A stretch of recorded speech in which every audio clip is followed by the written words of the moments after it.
question. Alicia, can you sit by me?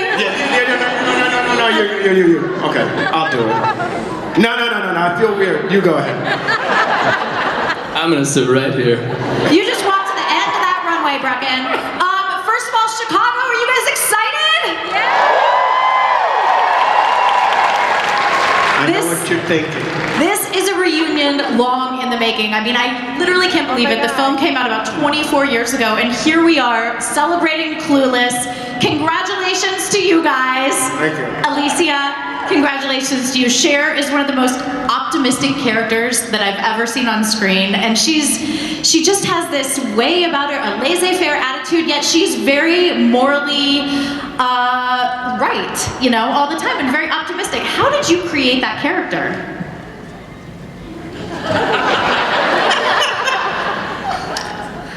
I don't know. I thought, at first when I read the script, I thought she was really materialistic and annoying and funny, but then I realized she really loved her dad, and that, you know, to try and bring all the heart to it and make all the things that I didn't like lovable. Do you know what I mean? Oh, absolutely. Well, it's interesting because when you maybe when you first read Amy Heckerling's script, it's kind of an interesting way of using dialogue, you know, a lot of Valley slang, a lot of Los Angeles, you know, youth slang. Yeah. And so I can understand how it wouldn't just jump off the page. Well, it did. I should say, her script was brilliant, and I laughed the whole way through it, and it was very funny, but just as an actor looking at it, I was like, you know, I had one green t-shirt and a pair of jeans that I wore every single day. So I didn't understand why someone would care about their clothes. You know what I mean? I just wasn't like that. So I had to take the judgment out and then find the love for her and everything that she did. But I mean, it's Emma. It's right, I mean, and Jane Austen. It's possibly like the most interesting adaptation ever of a classic. Yes. You know, it's amazing when you think about that. It is, you know, Jane Austen basically. Donald. Hey. Hi. Donald. Flatter me. I am not afraid to say that Murray was like, aside from Cher, my favorite character in the film. That's what's up. That is what's up. You are amazing, and he sort of has this like all or nothing attitude, and just this like, again, this sense of optimism and everything's gonna be okay. And when you first read the script, what were your initial impressions? It was something that I really wanted to do.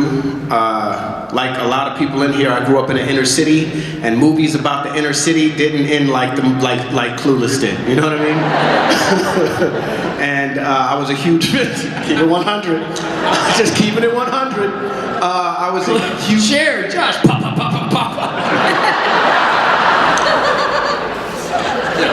Well, hey, yeah, you know, just keeping it real. Right. Yeah, you know what? I love that scene where you're shaving your head and you're like, because I'm keeping it real. I'm keeping it real. And oh my God, my favorite thing about that was when Donald... I'm supposed to be answering questions. I know, it's cool. But what is going on here? Dude, I was in Garfield. I don't know. No. My bad. Let me sit back. So when Donald, now we were 20, 19. Donald, in the scene where they shaved his head, so he shaved his head, but he had to film the rest of the movie, and Murray wears a hat, so they kept the sides there. And so no hair up here, so he was George Jefferson. He was George Jefferson, and young kids Google George Jefferson, and you'll see. So if you don't know who George Jefferson is, you're really young. Anyway. So anyway, I apologize. Go ahead. Anyway, so you know, I was a huge fan of you know, John Hughes movies and of Amy Heckerling's Fast Time at Ridgemont High. And so when I read the script, I was like, wow, this would be my opportunity to be in something that you know, in a genre that I really enjoyed.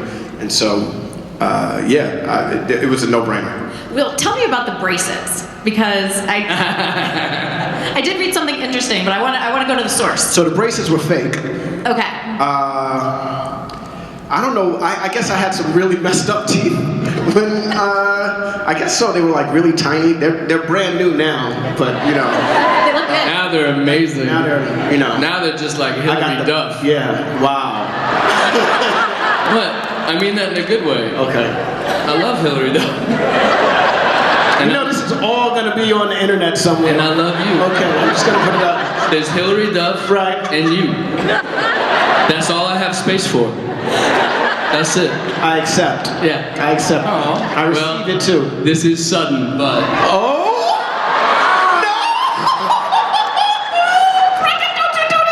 I just, you complete me. There's nothing in there. There's nothing in there. Breckin, let's talk to you about Travis. You know, you were the perfect, like, again, optimistic but perfect Sure was. classic 90s stoner here. How much of a stretch was that for you?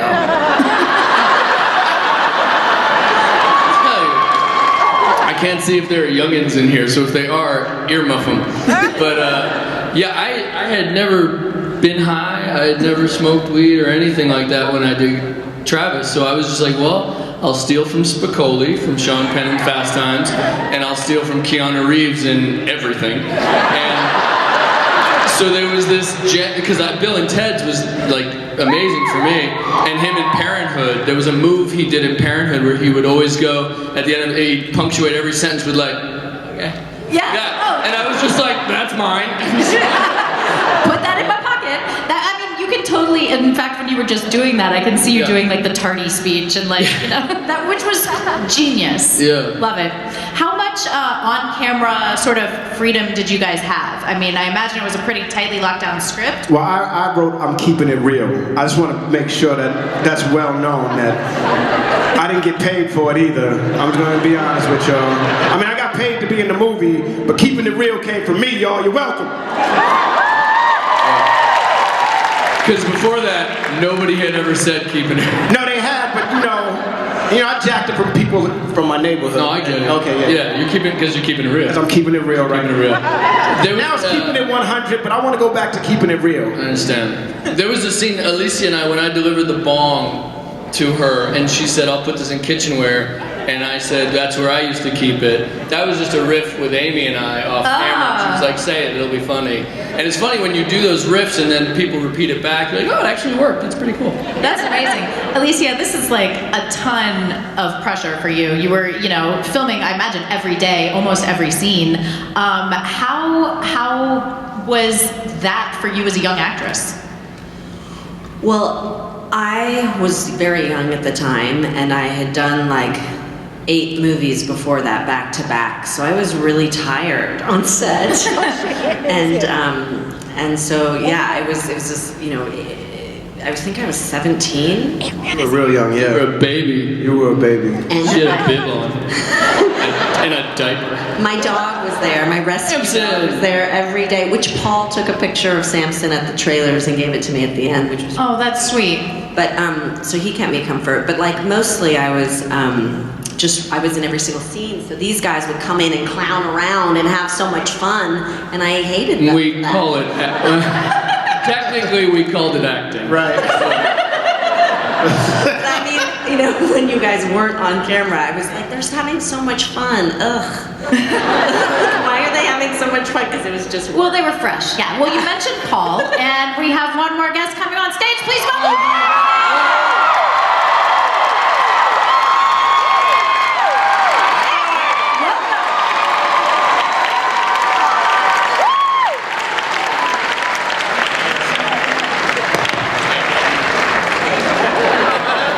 So sorry that I'm late. You sit here.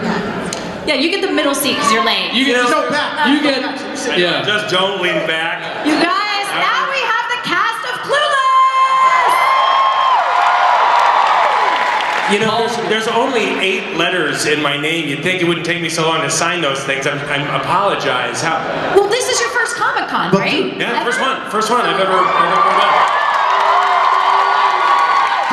And now, and also, you get the small chair because you're Antman.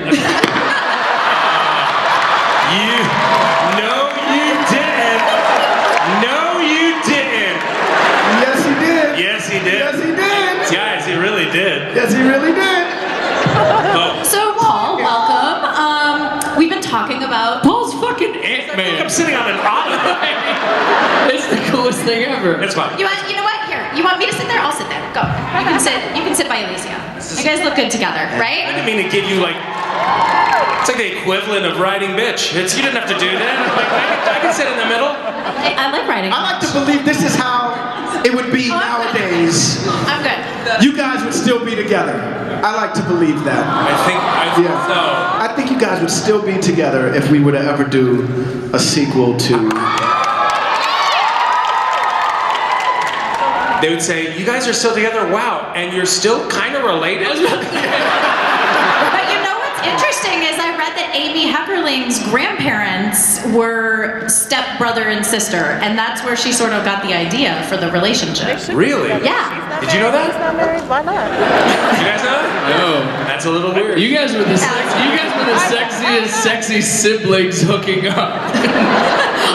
Life imitates art, and art imitates life. That's right. In a movie filled with fashion, known for obviously these iconic outfits, you got a little left out of that.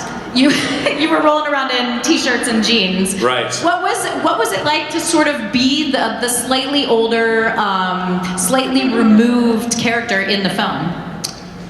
I felt a little bit like, you know, in Dazed and Confused, Matthew McConaughey is older than the rest of the crowd, but he still kind of hangs out with the gang. I felt a little bit like that. But that was honestly one of the scenes that was really fun, was that wedding scene, because everyone it was there, and it felt like, oh, you guys have been filming all your scenes at school, and I'm just hanging out with Dan Hedaya in the dining room. Who's great, by the way, but it was like, oh yeah, you're all having so much fun. I was a little bit on the outside, but it was. I mean, I loved working with Alicia and these guys. You know, we even lived together, as you said, like for a little bit right after the movie, because I. Oh, that's amazing. Yeah. And it was a blast, the whole thing. And as far as the clothes, half of them were my own, because wardrobe budget. that was my own Amnesty T-shirt. Oh, that's so funny. My own KU hat, which they lost, by the way, after that movie. Yeah, I had that hat for. And that was your own Nickelback little goatee. That was my real goatee. Yeah, that was not make. I grew that myself. That's amazing. Well, if I understand correctly, it was quite a long, road for the project to get to the screen, and also kind of casting process. So once you guys all finally met and sat together for the first table read, did you realize sort of the magic of the movie then? Or what was the vibe in the room? I don't remember table read. Remember the table read either. I do.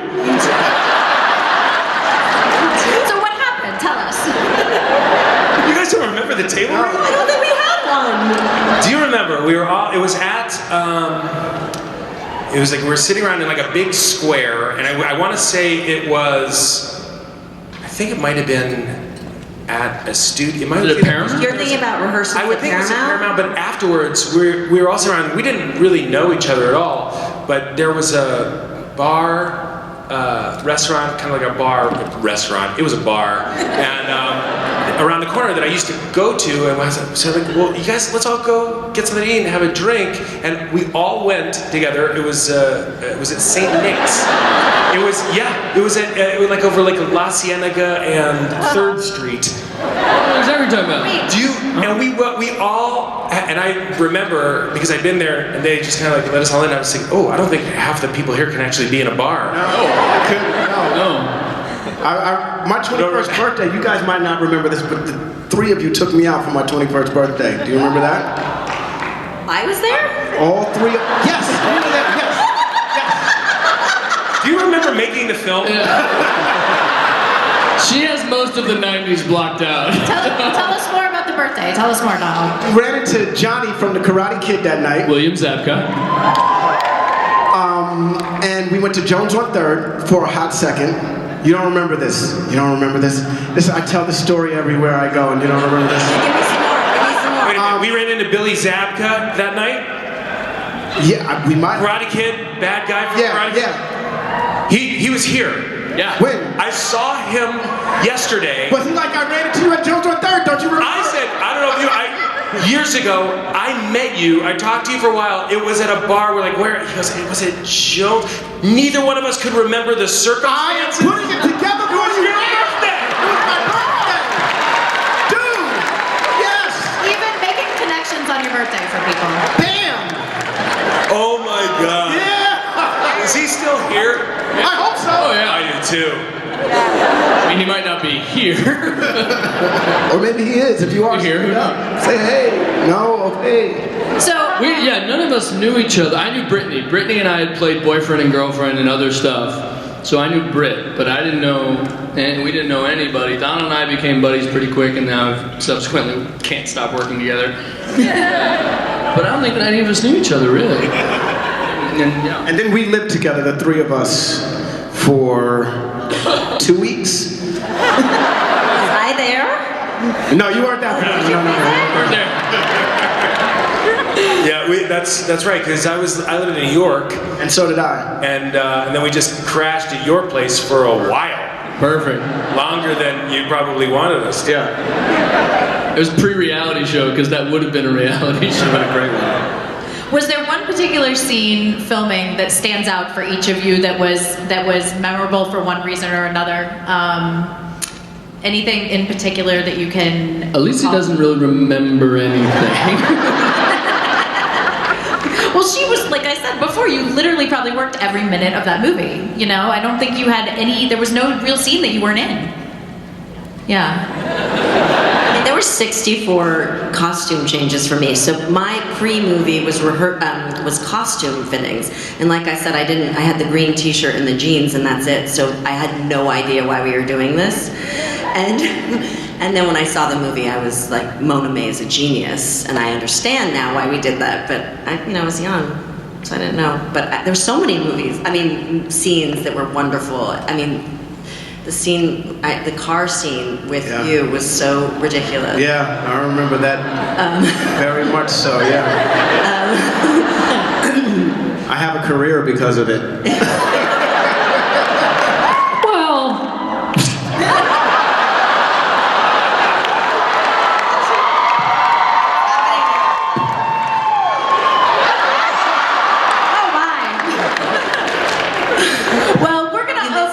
Proposing to each other. To audience questions, because I know you guys have a ton you want to talk to them about. And while they're getting in line, you guys, everyone in here loves Clueless. They love you guys. What do you guys geek out about? What do you, like if it's literature, certain type of music, genre of film or television? I really want to ask Paul some freaking Avengers Infinity War questions, to be honest with you.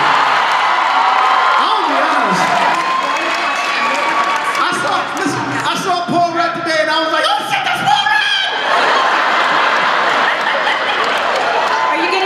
A lot lately? Not quite like that. Well, I don't think I'm alone. Donald and I, we're not alone when we think you're awesome as Antman. You're really awesome. Thank you. What do you guys geek out about? Come on, what I just told you! Well, okay, Avengers, Paul. What do Okay, you reckon? really quick, because it's like an intimate setting, just tell us about Endgame real quick. Nobody's listening, it's just between friends. I know everything. So not fair. You know, it was between Josh Brolin and Donald for Thanos. It was super close. They went with the guy from Goonies, I get it. Yeah. I get it. All right, we're gonna start with our questions over here. Hi. Hi. Hi. Hi. Wow. Sorry. I'm like really nervous. I get starstruck really easily. I'm sorry. First off, I think all of you are great. Ant-Man's fantastic. Rat Race, I loved. What about Donald? He never hears that. I'll be honest with you. Thank you for including Breckin. Which is also the title of my autobiography. Did you have a question? Yes. They only told my name first. So my name is Roberto, and I am actually from the west suburbs of Chicago. And yeah, represent. So I was actually, this is for Paul. I was wondering, like, what is your preparation for Ant-Man? Well, good question, Roberto. I honestly, I had to, I changed my diet and I worked out a whole bunch, which was a new thing for me. You went vegan, right? And I went hardcore, really a lot of vegetables, a lot of protein, and then the physical training was major. And I also actually read up on ants. I learned a lot about ants. There are a lot of different kinds. Yeah. Thank you. That was it. So if you have any ant problems, forward all your emails to Mr. Rudd. Yes, thank you so much for kicking. Don't mess with them, though. By the way, you're like my girlfriend's favorite actor in the whole world, so much. Tell her thank you. He's not your favorite actor. Let's be honest. He's growing on me. Just your girlfriend. Just your girl. Ant-Man joke. I Thank get you so it. much. Hi, we'll go over here. Hi. Just first and foremost, you guys are all awesome. Keep doing what you're doing. Now hearing about all of the roommate stuff, I want all the guys to tell me who was the best roommate and why. Well, they only lived together 2 weeks. But I mean, But 2 weeks speaks a lot about a person. I would say Breckin was the best roommate because he let us stay at his house That's a plus, for yes. free. It was an apartment, but yeah. What was that? Also, I didn't have much choice because Donald's much taller than I am. Thank you. Thank you. Yeah, thank you. Hi. Hi, my name is Cassandra Carr, and I'm from Anderson, Indiana. And I wanted to, first off say, I have absolutely loved growing up and watching Clueless, but also I Love You Man, which is kind of strangely my husband and his best friend and I, we base our life off of that movie, which is sad and hilarious at the same time. It's okay. You're half right. I like it. But my question is, since Clueless has been a nostalgic 90s movie, did you guys grow up with any 90s movie that was nostalgic to you that you absolutely love or you just have to watch that just brings up those memories? Like your own classic movie. Yes. Yes, that you affiliate with that time period of your life. Yeah. Right. You said John Hughes, right? I was a huge fan of John Hughes movies, so 16 Candles. Yes! Ferris Bueller was a big one. You said Goonies too. Goonies was a big one for me. Oh, and Star Wars, dude. Keep it 100. The most popular teen movie, Star Wars. Alicia? Sound of Music. Sound of Music? And The Three Stooges. The TV show with the old, the black and white one. I don't know what's wrong. I love, you know what though? Sound of Music was one of those movies every kid who wanted to be in the business loved and watched. 'Cause there's so many kids in it. Thank you so much. Thank you. Hi. Hi there. Fred from Elgin. I have a question for Breckin and Donald. All right, Paul, Alicia, if you could leave. Well, I love you guys too. Thank you for. No, they get enough. Don't worry about it. Would you guys ever be interested in doing a mockumentary on Dior trying to come back? I pitched this to him. A lot of you don't know this, but this guy's a phenomenal writer. He writes, he's a really good writer. Some of your favorite movies, you wouldn't know it, but he's ghost-written them. Just gonna put it out there. Am I lying? Okay.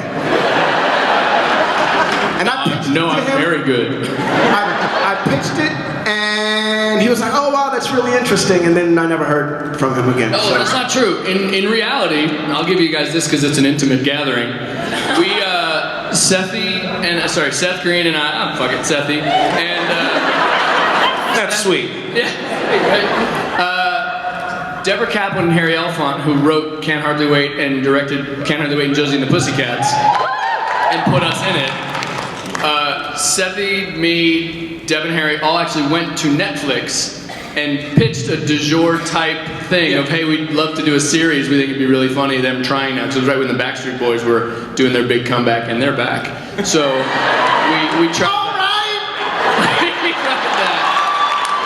So we tried that, but it didn't take. So we tried it. I apologize. I let you down. Is what I'm getting at. No, they got fake festivals on Netflix. They can always do it now. That's true. Thank you. Yes, you're very welcome. Thank you. Hi. Hi, Danielle from Chicago, and my question is for Paul. What is your secret to not aging?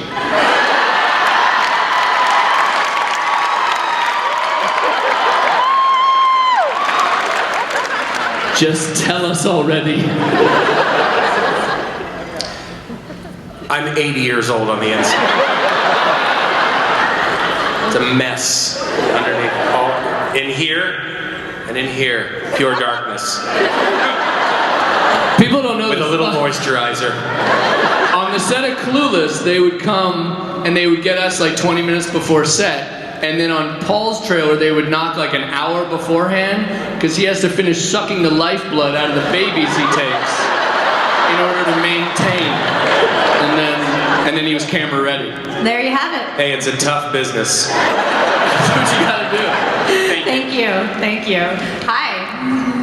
Hey, I'm Brian from Elgin, and saw Clueless. There's another guy from Elgin. Yeah, about that. Do you guys know each other? We do not. You could carpool. Yeah. So we saw Clueless last week. Great movie. But my question is for Paul.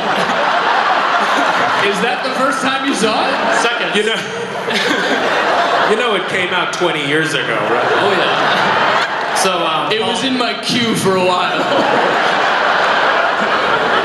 do you have any stories from when you met Stan Lee or what that was like? Yeah, I mean, that was a real thrill meeting him, and I knew him a little bit, and one of the things that I will always treasure was when we were working on the first movie, and he did his cameo. He showed up, and it was like like the president showed up. Everyone on the crew got very, we were all kind of starstruck and reverential, and he couldn't have been sweeter to everybody. And then he stayed and was watching a little bit of the scene, and we were sitting, and he was telling me how happy he was that Antman was being made into a film, and that the thing that made him really excited about it is you were going to be able to really see the scale, the way he imagined it.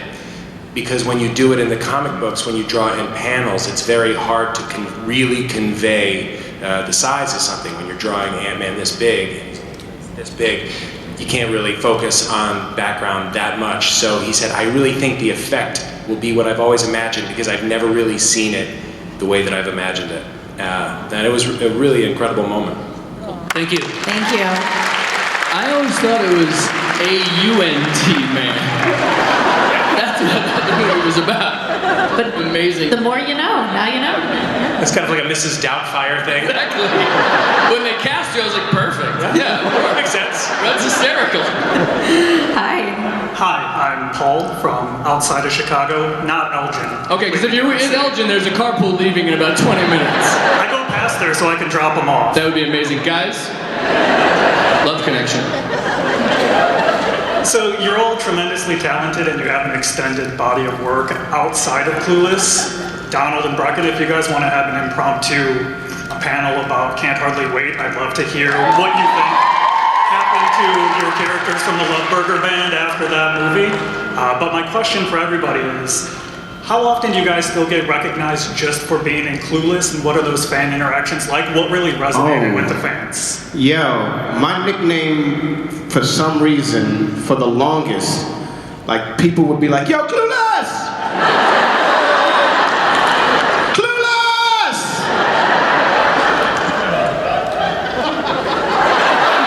So you get recognized Thanks a a lot, lot. Clueless. That was also way before the movie. He just wasn't that bright. I toss him up, and he knocks him out of the car. I mean, Alicia, I imagine, like, every day. You know, I mean, it's such an iconic character and you know, recognizable character. Yeah, I mean, yeah. It is, and it's perfectly lovely. It's nice. People are just like, really like the movie a lot. So it's nice. It's not bad vibes coming at you. No, absolutely. Absolutely. It does feel cool to be in something that is an important movie for a lot of people and grew up watching it. And, you know, we meet people now that say, I grew up loving your film and now I like watch it with my kids. which makes all of us, especially me, feel really old. But just 3 more babies. That's, I got one in the back. It's really cool to be a part of something. And also, I was just so excited to be here just to see you guys. We haven't hung out like this or really been together in years. I mean, probably not. Since my birthday, which none of y'all remember. 6 years ago when he turned 21. Well, we thank you guys for coming here, right, guys? Thank you. Hi, I'm Jessica. I'm from the suburbs. Thank you all for coming, Donald Eagle, and what's good? And Mr. Paul Rudd, sir. Don't cry.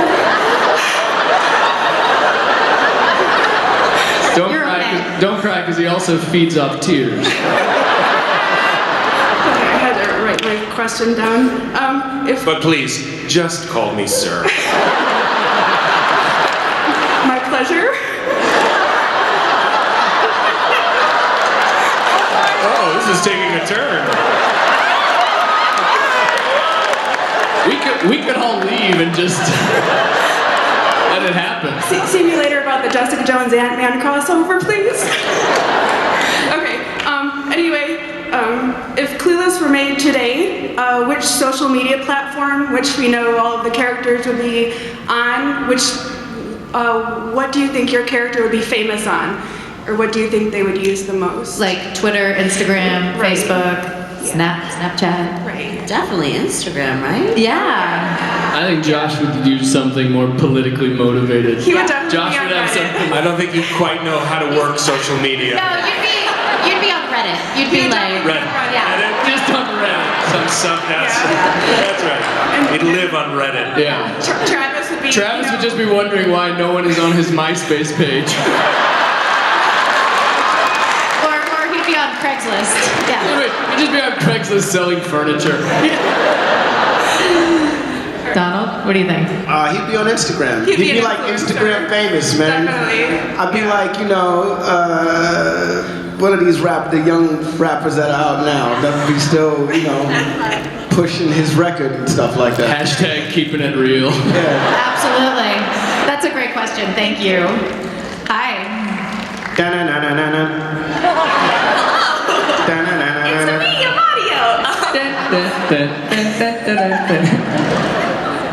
Hi guys, I'm Mia. I'm from Crown Point, Indiana, so it's not that far.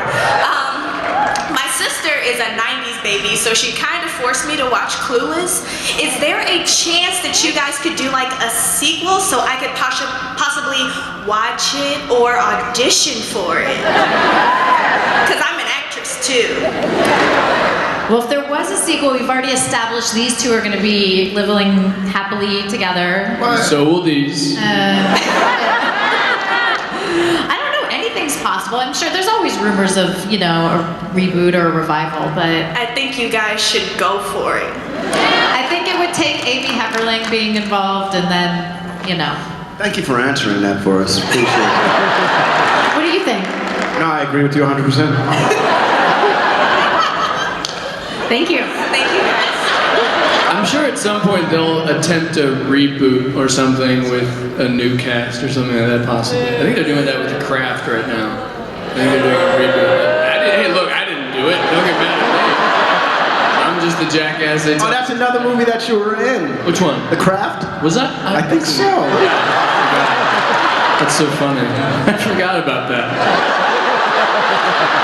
That's so funny on the set of Can't Hardly... never mind. I will ask him what was like. Thank you all for coming. My question is for Paul.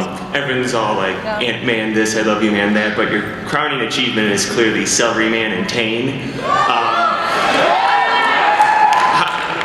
How is it making that, and is that why Tim shows up in Ant-Man and Wasp? Right, yeah. Well, I love Tim and Eric. I'm a huge Tim and Eric fan before I knew them and met them, and working on that, I'm sure there's many people who don't know what we're talking about. But if you go, if you type in Celery Man, you'll know. It was awesome. It was just super weird and really fun and funny, and it was kind of made up names, and I think it was Tim that just yelled out Celery Man that got me laughing. And Tane and Oyster or something. We were all just saying a bunch of stuff as we were doing it. And yes, there's also a great thing called On Cinema at the Cinema with Greg Turkington, and he's in the first Antman, and then we wanted to put Tim in the second one because they do that show together, and there's a real rivalry between the two. So there's, for real comedy nerds, you can track that. It's never in quotes, but I have a feeling you caught it. Thank you so much. Thank you. Alicia, you did actually revisit Cher when you did Lip Sync Battle. So what was that like? That was awesome, by the way. Did you guys see that? Was that fun for you to put on the outfit once again? Yes, super fun. But I think what was, I loved that I didn't have to be Cher. I could be Iggy being Cher, right? Because she's such a badass. Iggy is. It was definitely a new Cher style. Yeah. Yeah, with Iggy's words. Do you know that song? She's like, I'm so sad. Yeah, and she's like, you should. I'm a bad, but I can't even do it. But something about being a bad bitch. She's like, so it was really fun. That was really awesome to watch. I loved it. You guys, I thought well, they told me you guys were going to come, but you didn't come. I wasn't told about this. You were? I wasn't told about said performance. You didn't hear about that? I didn't go. Yeah, you didn't show up. But they were like, Breckin's going to be there. My skateboard broke. I was like, really? I couldn't get there. I've totally been there if I would have known. Right? I forgot to give you the message. That's my bad. Also, they want you. You never want to see me do nothing. I want to see you do amazing stuff. They wanted you for the Anthony Mackie part. Dude, the pit's over. Hi. Hello, I'm Joe from Aurora. First of all, thank you all so much for being here today. Let me guess, for Paul? For all of you. Well, yes, but just for Fred, didn't get to be here today. Mr. Rudd, he would like to know what your first reaction was when you got Antman. Oh my God, again. What my reaction was when I got the role, of Antman, Oh, I was, it was just so unexpected. I never would have imagined that at that point that kind of I would be stepping into the MCU, and it was really super exciting. And you know, when I first started, it was a little crazy because Edgar Wright was on board, and Edgar's a friend of mine. That was the reason I even got the part. So I think kind of once everything kind of equaled out, and it was amazing, and it has continued to be that. I've really valued the experience playing that part and working with all of them. Thank you so much. Thank you. Hi. Hi there. I'm JJ from downstate Illinois. I have a question for Alicia, but first for the gentleman. I think I speak for a lot of people in the room that I'd love to be the meat in that Big Mac.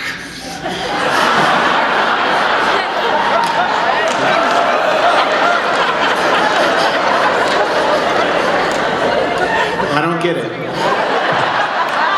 I'll show you later.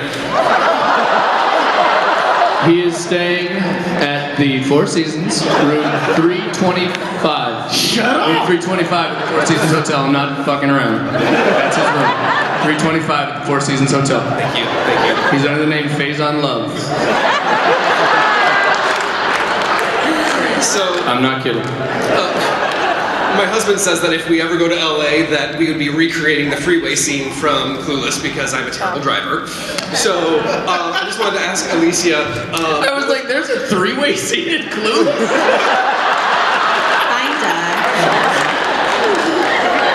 Freeway. It did make the final cut. So I just wanted to know what it was like filming it.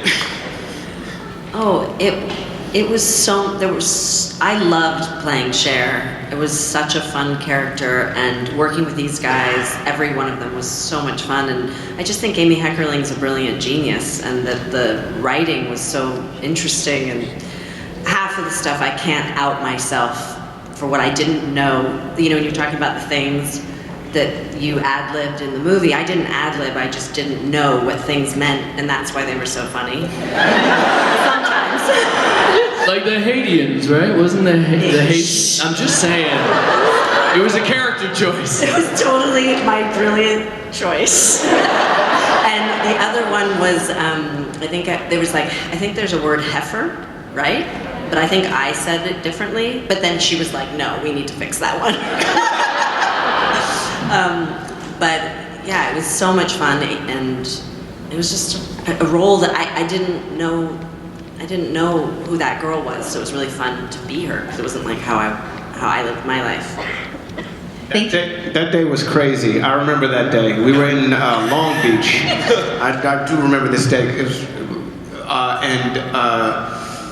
I remember it. You're gonna think I'm an idiot, but shut up. But it was that was the day I knew I got to kiss Stacey Dash that day. You know what I mean? And so I had prepared myself. I wanted to make sure I did the best I could for that scene, because I thought that would be, oh wow, you know, maybe Stacey will kiss me. She'll be so impressed with your performance. I know, right. And yeah, we had a lot of fun shooting it. I think we shot by the aquarium. If you ever want to do it, there's an aquarium in Long Beach. And there's a little tiny road, and if you ever really want to go with your husband and do the freeway scene, that's where you go. It's the Aquarium of the Pacific, and right next to it is this nice little freeway, and you can do it. For anybody out there that wants to recreate the freeway scene. Wait, you said freeway? I thought you said three-way. We can talk afterwards too. I would love to. I'm on my way to Elgin, so if you can join me. Thank you. Hi. Hi. You look great. Thank you. My name is Monica. I'm from the South Side of Chicago, and No, your name is Dion, girl. You cheating behind my back, girl? So I'm a huge Emma fan, Jane Austen fan, and that was one of the things I loved about Clueless. And I was wondering for each of you, if there was a book or a comic book that you can turn into a teen movie, probably today, what would it be? If you could turn a book or a comic book into a teen movie today. Yeah. Well, I don't know. Let's start with you. What would yours be? Oh gosh, that's a good one. See, you thought of this question, but you didn't have your answer? You're like, that's a good question. You said that's a good question. You were complimenting your own question.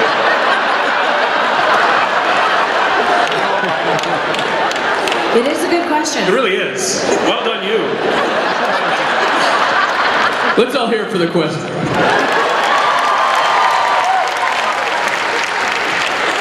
Does anyone want to take a stab at that answer? B.C. Andrews books.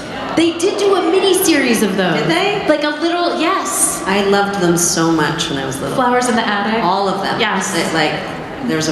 There's this whole series of them, and they're so, when you're 12, they're amazing. They were amazing. I totally agree with you. I think for me, it'd probably be Harry Potter. I don't know if you guys have read these books, but if you haven't, check them out. They're called Harry Potter. It's about this magician. I don't know about a movie. They're doing it now as a TV show on the CW Riverdale, which is based on the Bible. So I was going to say the Bible, but they're already doing it with Riverdale. I'm not a strong reader. Thank you. Thank you. Yes, and you do look great. Hi. Hey, Miss Geist here. I just wanted to know if you guys signed up for the environmental fair yet. Over there.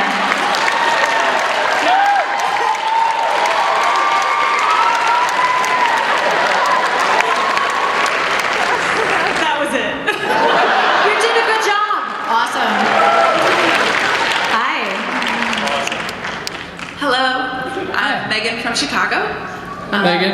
I'm Breckin. This is Donald. That's Paul. That's Alicia. That's Claire. Hi. Love the movie. Burned through 3 cassettes of the soundtrack. So My question actually is, do you guys have any good stories of your time with Wallace Shawn / Mr. Hall? Man. He's amazing. So after we did Clueless the movie, we went on to do, myself only on the stage, went on to do Clueless the television show, and Wallace Shawn did that as well, right? These two guest starred. And one day I was, messing around on set, and I had done a movie with Ed Asner that never came out like a year before that, and him and Wallace Shawn were friends. And I was messing around on set, and I couldn't remember my lines. And Wallace Shawn said, Donald, it's really interesting. Ed Asner had so many high things to say about you. And I'm having a hard time believing you can't get your lines right now. And I was like, oh? He's a lovely man. But he's one of those cats that, that kind of turned the corner for me, because I didn't necessarily want to be the guy that was known for not knowing his lines and stuff like that. And he kind of woke me up to the fact that I needed to be a little bit more professional when I came to work. And it wasn't a game, it was a job. And so I'll always remember him for that. It took you 10 years to realize you should learn your lines? Just throwing it out there. I'm just running up the flagpole, see if you salute. I'm just wondering. I'm just seeing if you're reading my mail.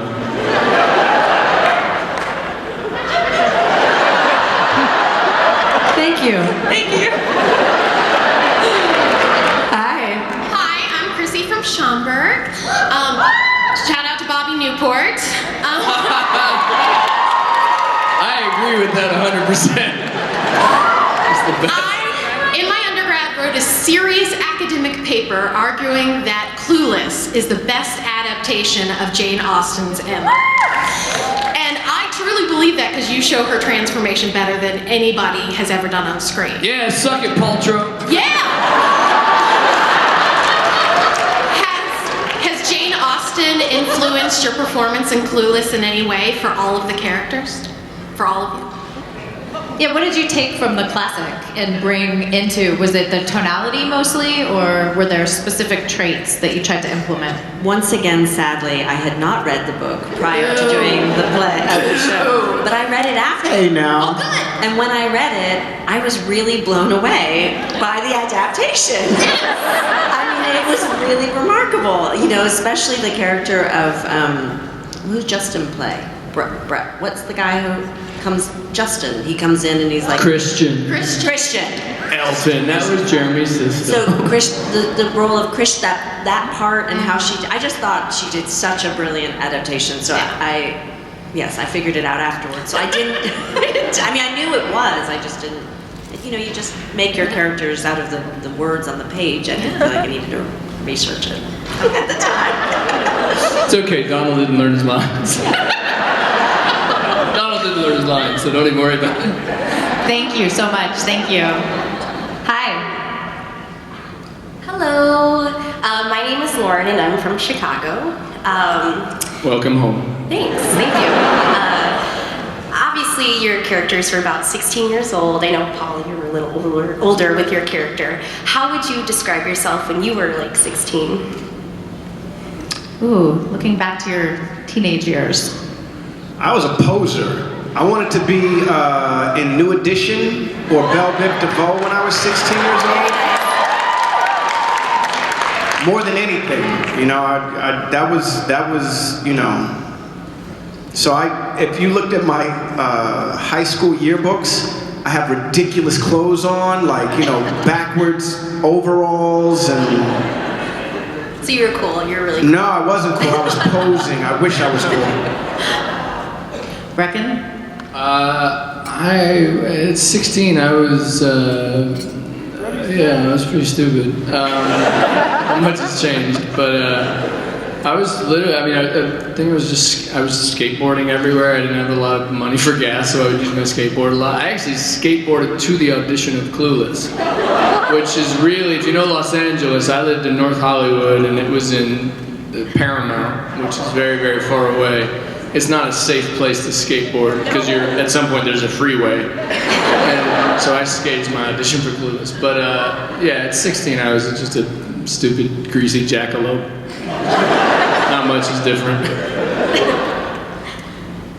I think at 16 I really loved comedy. I loved comedians. I loved David Letterman, and I loved synth pop music. I like really into Depeche Mode and all new wave.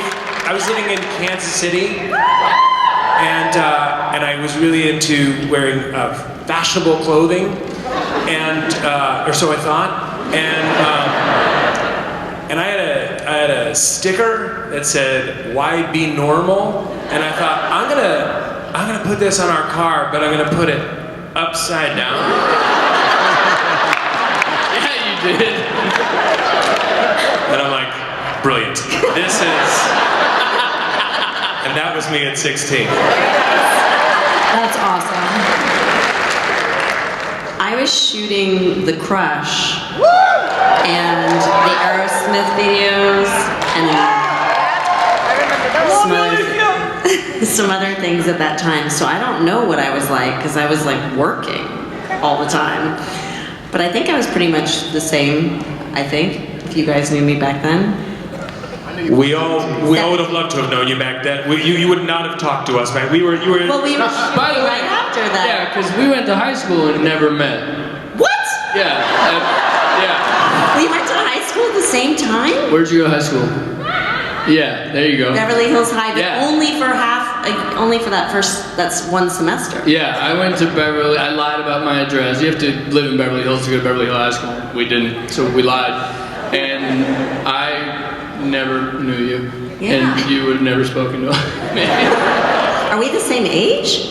I don't know, you say it weird. You say it like it's an accusation. No, it's just that you look so old. I was about to say, I'm like Yoda. So, no, I think I'm a little older than you. But it's funny, you asked about, not you, but before, about Wallace Shawn. My drama teacher at Beverly High was named Mr. Hall. And Amy went to Beverly and met all these cool kids, not me, when she was researching the role, and she met Mr. Hall and named the character after him.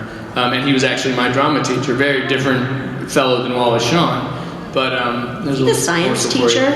He's the No, he was the drama principal, teacher. I think. Yeah, he was the drama teacher, Mr. Hall. Okay, thank you. Thank you. No, but Sorry. I think I read that the real Mr. Hall played Oh, that's right. The real Mr. Hall played the principal, who introduces Ty, I believe, A who little introduced cameo. Brittany to the group. Like, this is a new student, Ty. The real Mr. Hall. Hi. Hi. I was actually 15 when this movie came out, and I think I saw it 3 times in the theater, and when I went to go rent it from Hollywood Video, they were out. So, but it was a really great movie when you're trying to figure out how to be cool and kind. So thank you for the movie. I wanted to ask you, mostly Alicia, what was it like to work with Brittany Murphy? Are you cosplaying as Ty? I am. Yes. Great. I didn't make it up there. No. Wait, can you come here? Because I can't see it very well, and I want to see Britt's outfit. You have Marvin the Martian. Oh, that's awesome. Yes. That's You lovely. look great. Thank you. That's awesome. One of my favorite well, I saw Brittany Murphy's audition. That was incredible. Like, I remember just being blown away by what she did in that room, and like thinking I had I had to tell Amy just in case she didn't know that Brittany Murphy was the one that had to play the part, and I'm sure they figured that out on their own. But she was so good. And then I love the scene. I love when she says, "You're a virgin who can't drive." It's just one of my favorite moments of the whole movie. It's just her face. She gets all, and it's just so good. So she was lovely. She was really lovely to work with. Yeah. Thank you. She was the sweetest person too. She was. We'd all run into her, and she was just always so smiley and sweet. Yeah. And ridiculously talented. Like, you see Ty, and then you watch 8 Mile, and you're like, that's the same person. Britt and I did King of the Hill together, and she was the original Joseph, which is this, if you go back and listen to the original Joseph, it's the strangest character in the world, and it's Brittany. I mean, she came up with this insane voice, and she was so incredibly talented. She could sing, she could dance, she's She's like a pretty Donald. She's like a really pretty Donald Faison. That's how I describe her. Because you can sing and dance. No, I'm saying that in a good way. No, I totally, okay.